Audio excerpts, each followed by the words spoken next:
She resigned.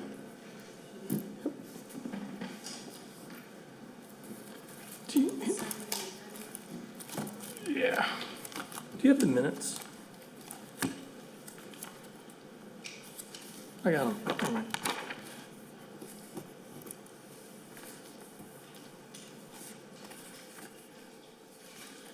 All right, you guys ready? All right. All right. Welcome to the September 7th, 2022 Conservation Commission meeting. My apologies for starting late, but we had a meeting prior to this that ran over. So let's get started. For those that want to, by standing and pledging allegiance to the flag. I pledge allegiance to the flag of the United States of America, and to the republic for which it stands, one nation, under God, indivisible, with liberty and justice for all. So before we take roll, I'd like to have a moment of silence for Conservation Commissioner Ann Raponi. She was here at the last meeting, and then she passed away 5 days later. She'd been appointed to the commission in 2010, so she'd been on it for 12 years. So just want to take a moment in silence.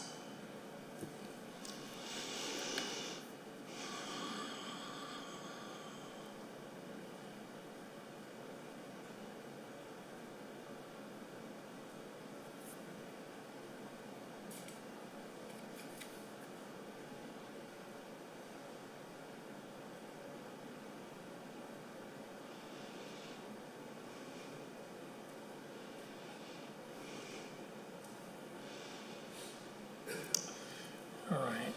She's going to be missed. It was kind of a shock to all of us. All right, we'll do roll call. John Shue, present. Brian Averback. Present. Nicholas Rudolph.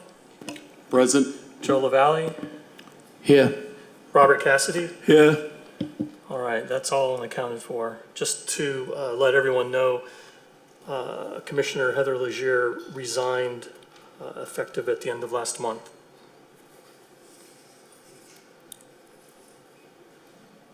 Okay, review and approval of the meeting minutes from August 3rd. Are there any additions, corrections to the meeting minutes? Hearing none, get a motion to approve. First. Second. All approved? All in favor? Aye. Aye. All right, minutes are approved.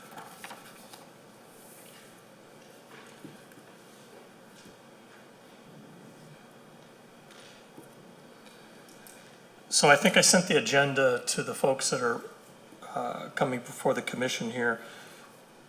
We are going to do items 6, 7, and 8 last.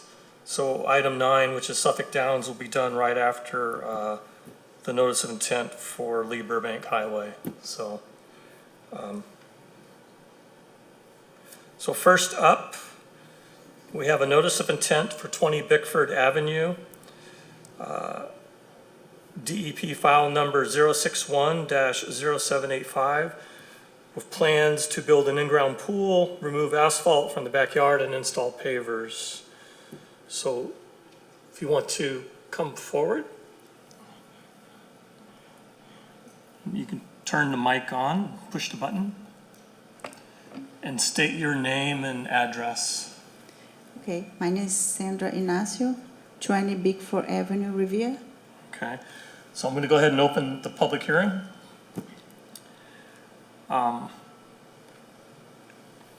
Does anyone from the commission have any questions? I know Joe and I, and you were there too, weren't you, Brian?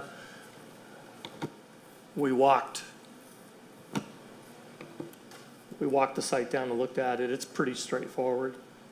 I think with the removal of the asphalt, it's almost a wash on the permeable area.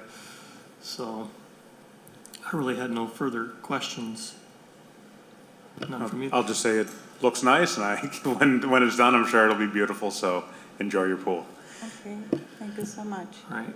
Is there anyone in the audience opposed and want to speak? All right, seeing none. Anyone for? Aye. All right. I'm going to go ahead and close the public hearing. Motion to close. I'll make a motion. Second. Second. All in favor? Aye. Aye. All right. Okay, are we ready to vote on the NOI to approve it? I'll make a motion to that, Mr. Chairman. All right. Need a second? Second. All in favor? Aye. Aye. Okay. So the NOI is approved. I will have an order of conditions ready tomorrow.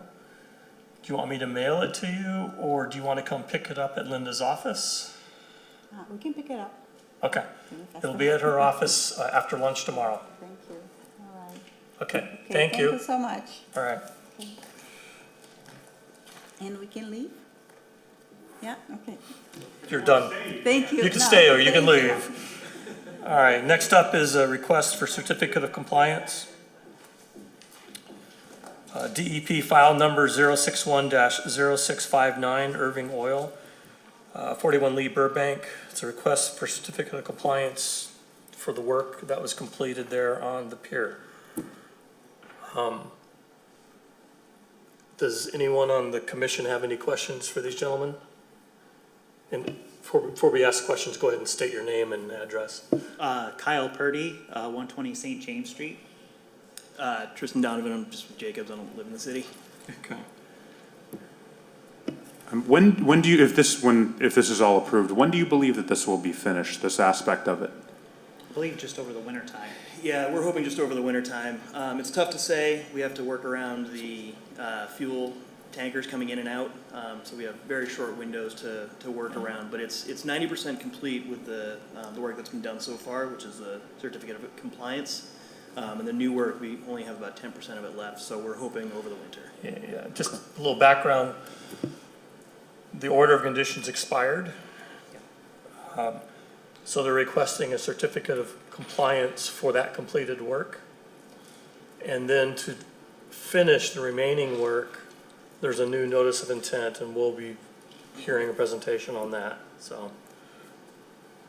But so I know you guys couldn't make it. I did walk it down. A bunch of boards have been replaced, steel encased in concrete in the water. A lot of repairs and painting that's been done. So, any questions? So I have a recommendation that we go ahead and approve the certificate of compliance based on what I saw. Make a motion for that? All right, second. Second. All right, all in favor? Aye. Aye.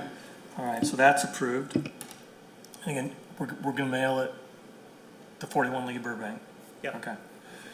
All right, and then next up is the notice of intent for 41 Lee Burbank to finish up that remaining maintenance work. DEP did not issue a file number. Typically, their system updates at midnight, so maybe we'll see it tomorrow, or you're probably gonna have to Mail another one just in case. ping them. But if you guys are okay, we can go ahead and open a public hearing, and then we'll have to continue it till next month. So I'll go ahead and open the public hearing. And if you want to discuss what the remaining work is, are there any questions from the commissioners? Yeah, sure, I can run through what's remaining. We've got a couple of drawings here, I don't know if you're gonna be able to see them, but the largest work that's left is finishing and encasing some of the steel piles that are out there. And then also, I'll wait for him to open up the drawing. There's also a concrete dolphin, and the concrete is aging, and so we're just gonna be encasing the concrete in new concrete. But that's gonna be a large effort. That's gonna be the biggest part of this project. Once all the piles have been encased, A different contractor's gonna come in, build some false work, and then form up the concrete underneath, and then up the sides as well. And then along with that, there's a little bit of decking that needs to be replaced, but it hasn't been yet just because the repairs to the Dolphin are going to be in the way of that decking, so. Do we have an overall?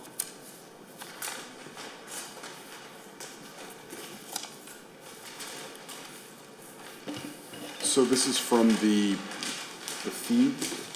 So what exactly are you replacing that's encased? Or what Yes. concrete are you repairing Yeah, that's? so there's no actual replacement, it's just encasement. Sorry, I'm away from the microphone, but this on your right side is the pile plan.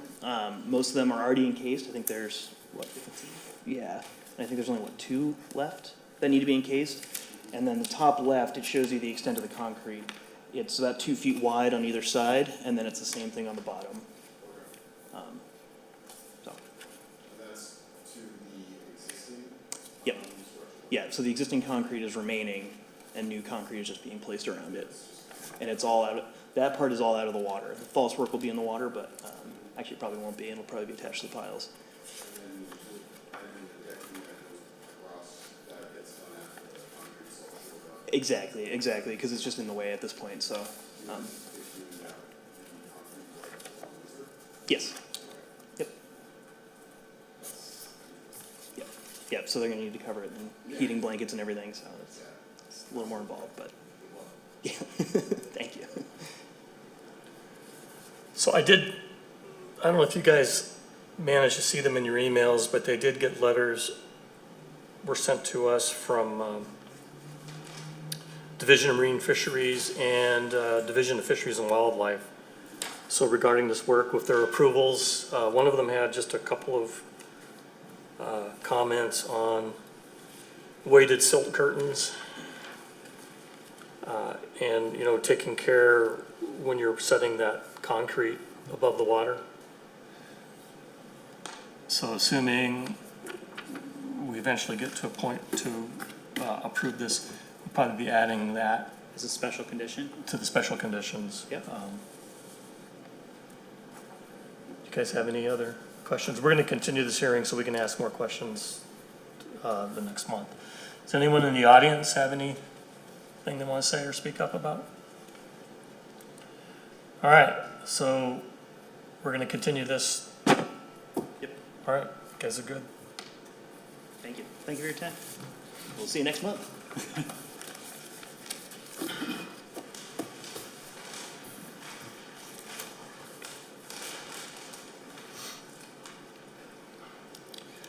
Next is a request to amend order of conditions, file number 061-0773, Suffolk Downs, McClellan Highway Development Company. At a high level, it's kind of a change in the temporary parking scheme, and it's the addition of a level control valve in the amphitheater basin.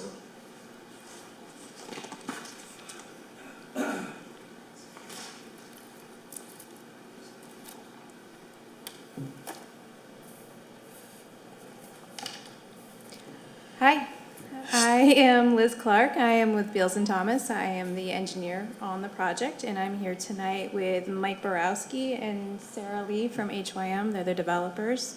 Katie Pritchard is also joining me from Beals and Thomas, and Chris Reed here is our landscape architect. So when we left off with our last filing for Phase 1R, the roadway and infrastructure project, we came before you with a working stormwater management system with a basin in the central open space in this area. We had a series of underground detention pipes, but an undefined landscape space at the time.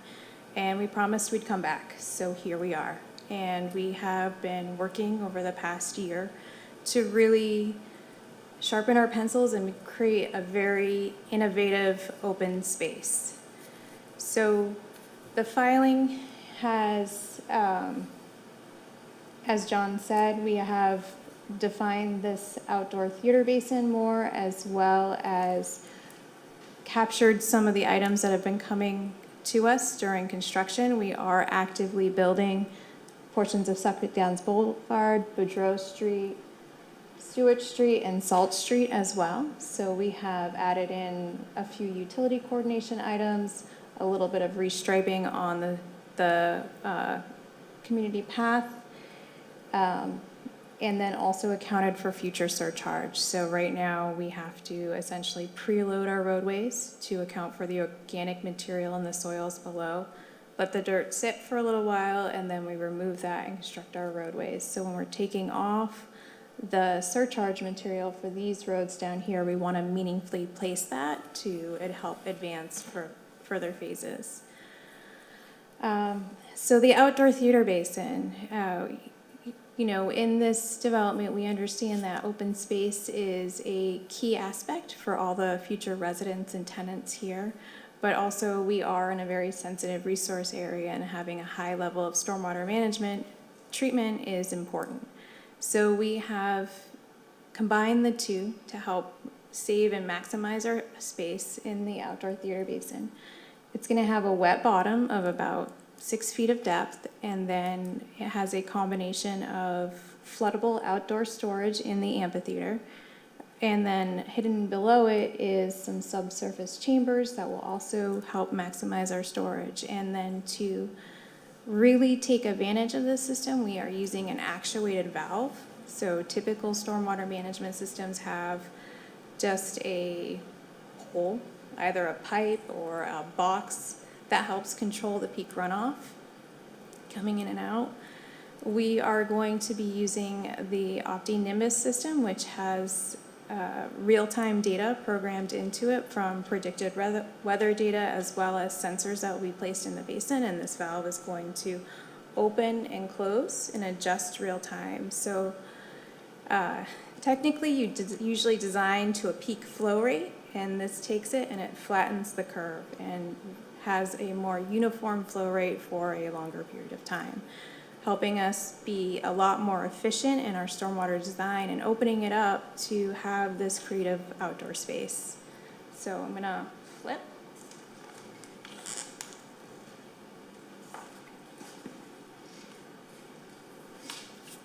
And Chris can provide you with a few details on that. Great, thanks. Good evening. Good evening, state your name. Chris Reed. I am with Stoss Landscape Urbanism in Boston, landscape architect. Great to be with you all. So as Liz said, we really see this as a great opportunity to design a fully accessible public park that just happens to do all it needs to do from a stormwater standpoint. The site slopes and steps in from all three sides down to the pool of water, and provides key access points for people at the three corners, and also provides two fully accessible connections on the north side here and on the south side as well. That leads to a set of pathways that go all the way around the basin as well, so it's fully accessible.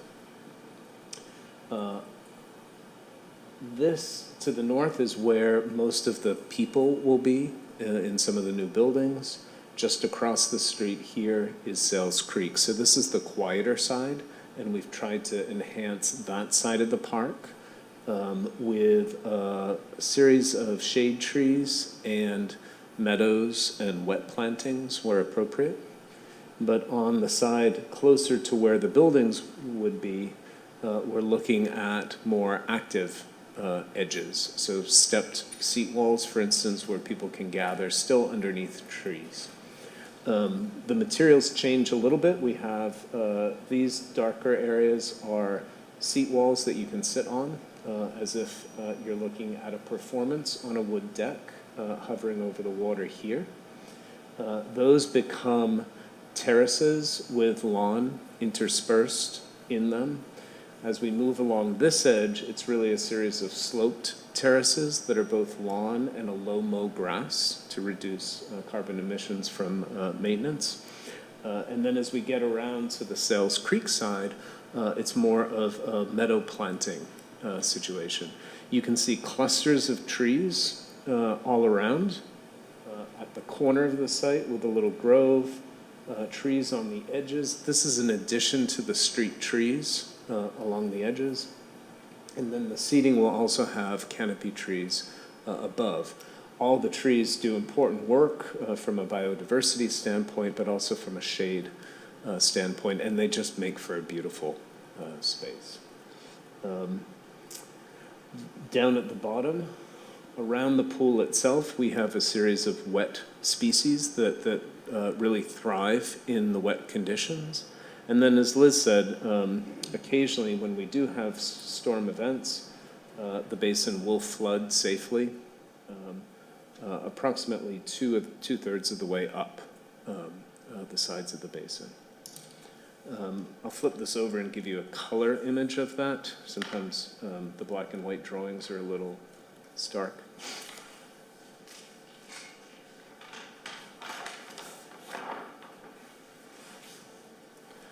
And so in this image, you see Sales Creek on the bottom left. You begin to see how fully and lushly planted most of the site is here. And you can begin to see under that canopy of trees where some of the step seating is for people. But all in all, we're really trying to do something that performs for stormwater, that's really a beautiful space for people to hang out in, that can host some activities and events, but really feels nice as a kind of everyday park, fully accessible so that anybody can walk in from any of the streets around.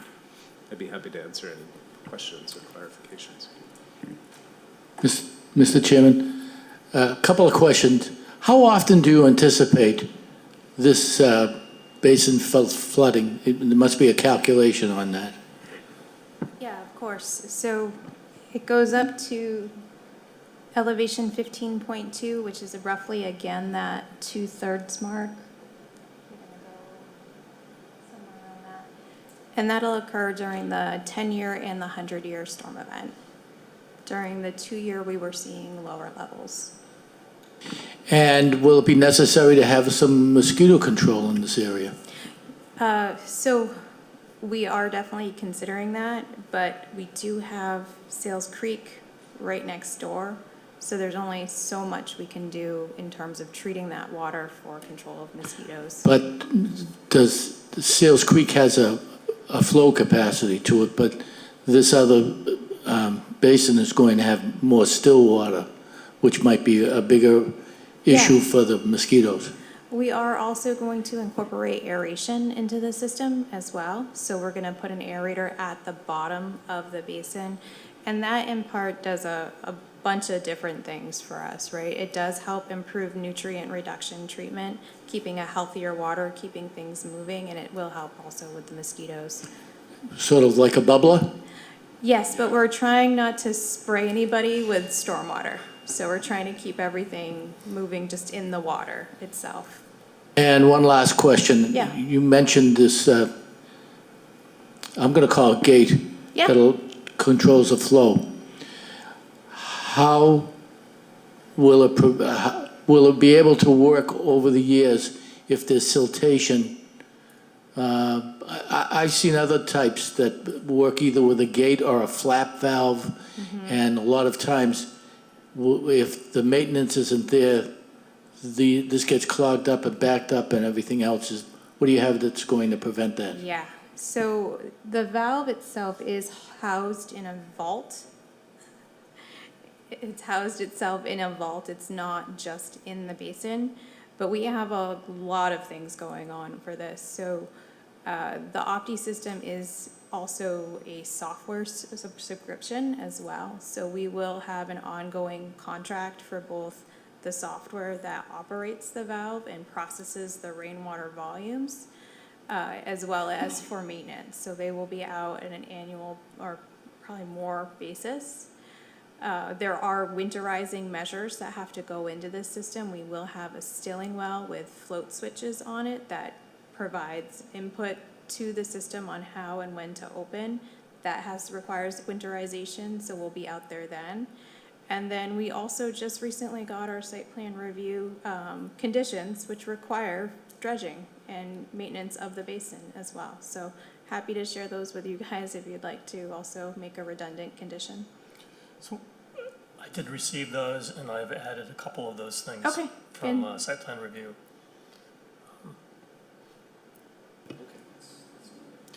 Okay. Who else? Brian? So when I originally heard that this was gonna be a part of the project, as someone who lives down the street, I was excited because it reminds me of what the city of Wakefield has. I don't know if that came into your mind at all as you were designing this, as Wakefield is well known that they have a like little water area, lake, and people walk around it. You can go there any time of day, there are people walking in a circle around that. So looking at this as more of like a exercise type thing of people walking around it, if someone was to enter one of the 3 entrances and was to walk around, exactly how much of a mile would that be for somebody? That's why you have to wear your Fitbit. It's tough to see, like I couldn't, I don't know if that's half a mile or, I'm just trying to figure out, because I actually had, when I told people this was happening, that's the first thing they asked me. So I figured I'm gonna ask you. That's interesting. This is 200 feet Okay? on an edge, so those are a little bit longer, so let's say 700 feet around the edge. Didn't mean to make you do math. That's No, about it's- an eighth of a mile. Yeah. Yeah, so if Almost. this is 200. Yeah. it's probably So, 250. it's a little bit of a walk. My dad would love it. It'd be the perfect size walk for him, certainly. But I think when you put the walk around with some of the walks along the South Creek, you can beat that depth on So you say about an eighth of a mile if you were to walk the whole, okay, just kind of wondering. I don't know, if just from looking at it, you can't tell if it's gonna take you a little while or, apparently it won't, but it's good that this is gonna be, in the city of Revere.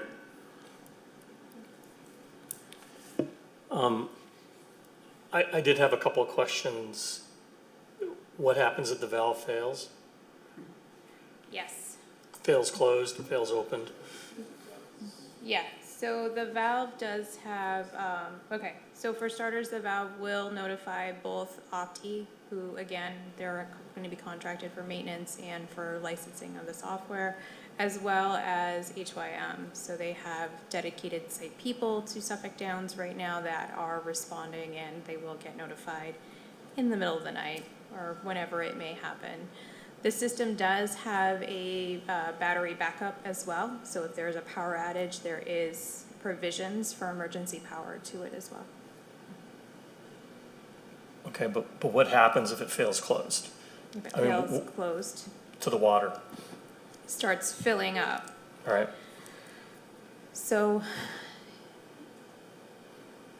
the lowest point, so if this was to fill up and you can't get the valve open in an emergency condition, we would see flooding over top here and then go into South Creek. so there's not a bypass weir around that valve?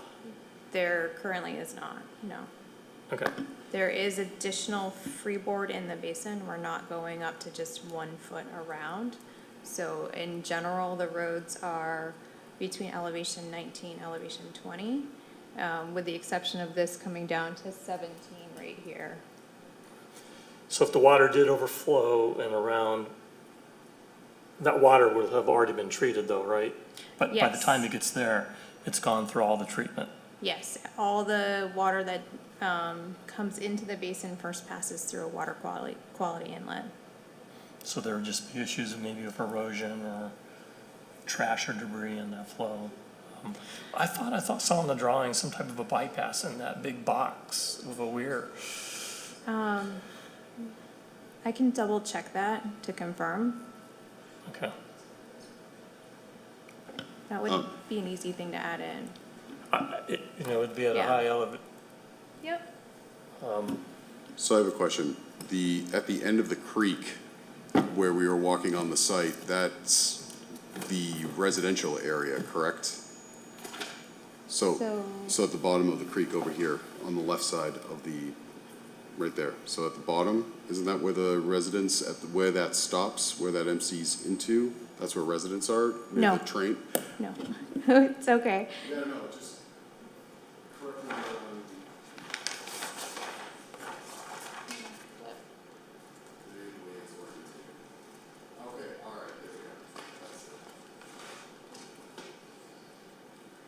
So your residents are back up here. This is. Oh, so. Okay. So the train tracks are through here. Beachmont is up north up here. So this all goes out to Belle Isle Marsh. There's a significant wetland back here. And then there's continuation of Sales Creek as well. So there would be plenty of space, essentially, if we got stuck in the closed position for it to run away from where the residents will be on the Beachmont side. That's kind of what I'm getting at. Just the way the map was orientated, I've got a little Yeah, turned no. around. Thank you for clarifying that. Yeah.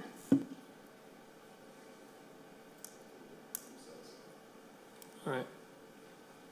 Is there anything else you want to add? No? In the write-up in the narrative, you talk about the other NOI that you're going to close. Do you know when you're going to close that?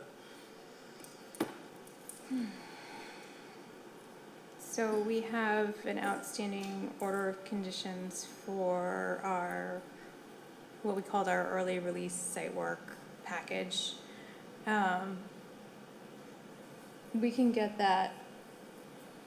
I don't have an exact timing right now, All right. but we can certainly close that out. I think we've fully transitioned over into the roadway and infrastructure project at this point. Yeah. There's just a lot of NOI, a lot of orders Yeah. with this project. Okay. And, We can accelerate that. I mean, you do it when it's appropriate. It's just, Yeah, it's a unique situation in that you're closing out a notice of intent, but the conditions are constantly changing out there, yeah. yeah. Or- Yeah, but I think you're on top of it. We're trying, Yeah. thank you. All right. I don't see, is anyone in the audience? All right, I don't see anyone. So I think we can close this public hearing. Get a motion to close. Motion? A second? Second. All right, all in favor? Aye. Aye. Aye. All approved, all right. Thank you. Thank you. So I think we're ready to vote on approving the.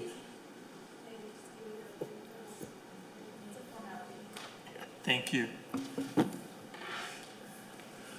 think we're ready to vote on approving the NOI. Can I get a motion? Motion? Second. Second. All in favor of approving the NOI? Aye. Aye. Aye. All right, so. Welcome. I will mail that to the address. That was, okay. I appreciate it. All right, thank you guys. Thanks for waiting. Apologize for the.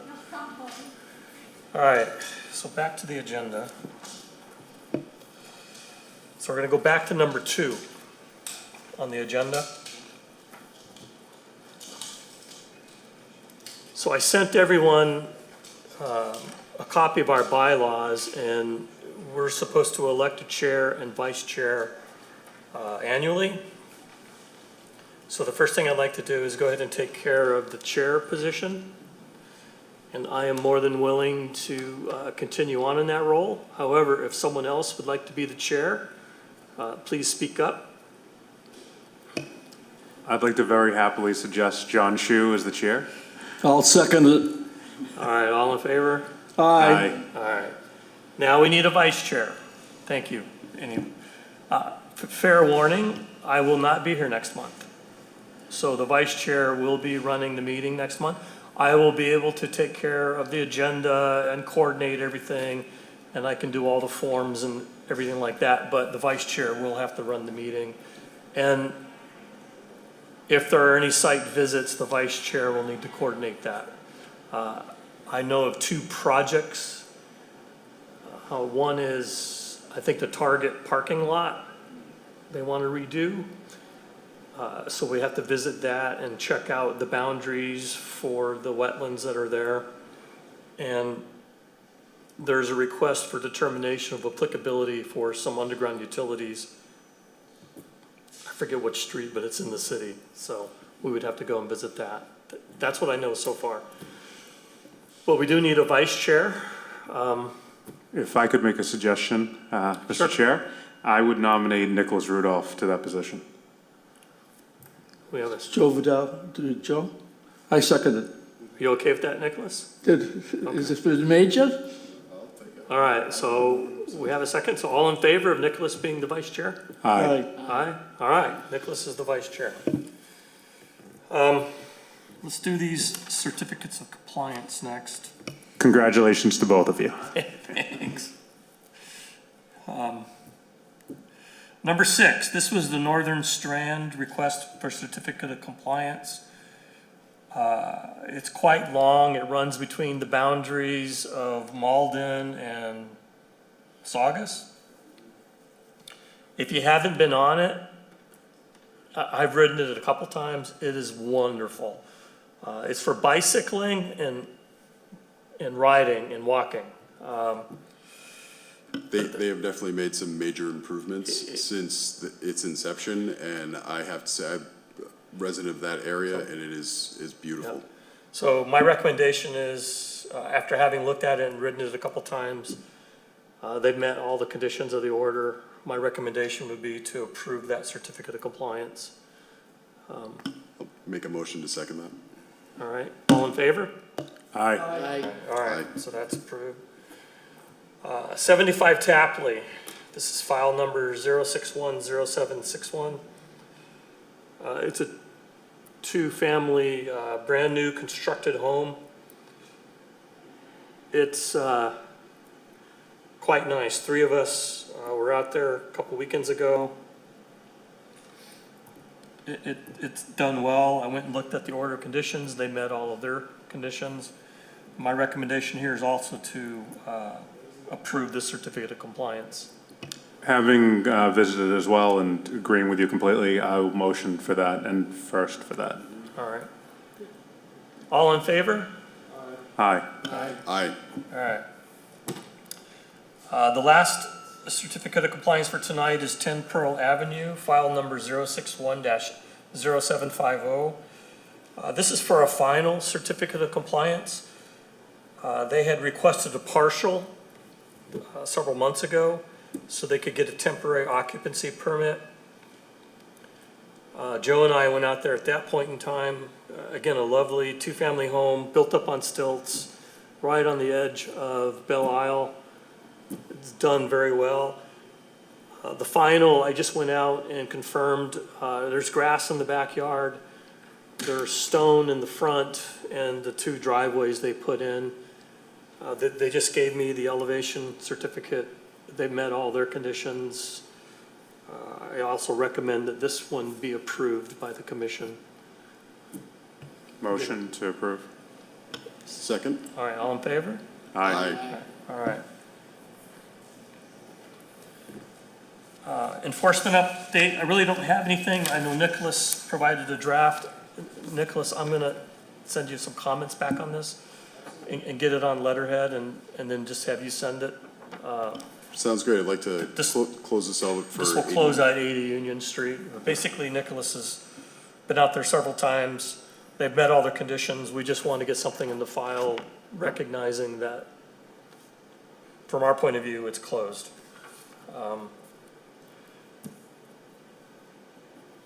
And lastly, on open discussion, so if you look at the city ordinance for the wetlands protection, the Conservation Commission can impose fines on a daily basis of $300 for fines.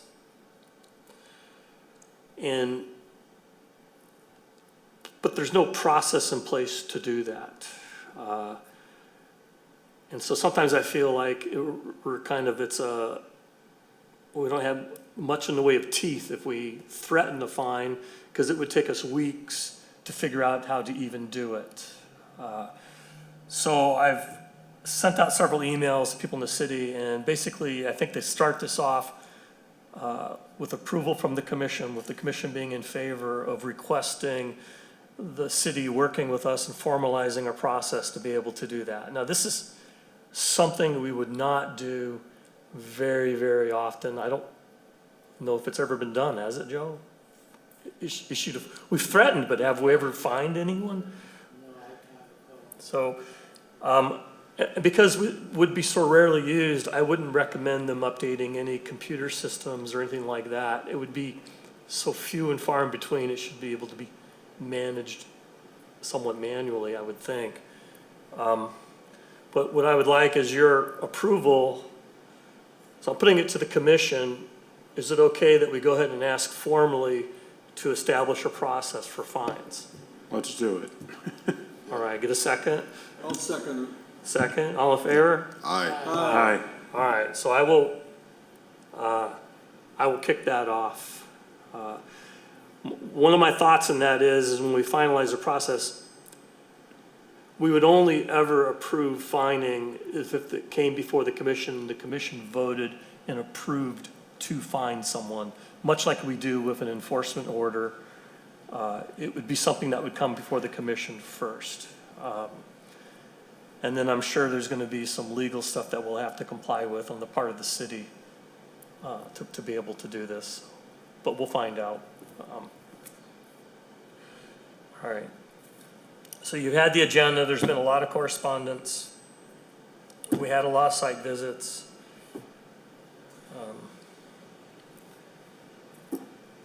Anything anyone want to bring up?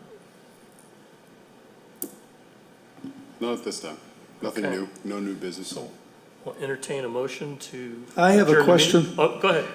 On Squire Road, 338, is that the Honeydew that's out of business now? Do you know? It's my neighborhood. It's right down the foot of my street. So I'm concerned about that. I don't know. I looked in the records for 338 Square Road. I'll check the address tomorrow. I didn't find anything from the commission in there.